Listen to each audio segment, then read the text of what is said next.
ভালো লাগার সকাল। আজ সকালটা যেন একটু অন্যরকম। হালকা রোদ, মৃদু বাতাস, মনটা অকারণে ভালো। কোথাও কোনো শব্দ নেই, অথচ মনের ভেতর খুব নরম একটা সুর বাজছে ধীরে ধীরে। আজ যেন পৃথিবীটা একটু বেশি আপন। গাছের পাতায় দোলায় আছে শান্তির ডাক, আকাশের নীলতায় মিশে আছে আশা। আর আমার হৃদয়ে একটা অদ্ভুত স্বস্তির আলো জ্বলে ওঠে নিঃশব্দে।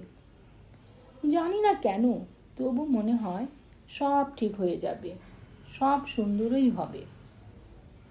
আজকের সকাল আমাকে মনে করিয়ে দেয় জীবন এখনো আমার পাশে আছে, হাসছে চুপচাপ, খুবই নরমভাবে।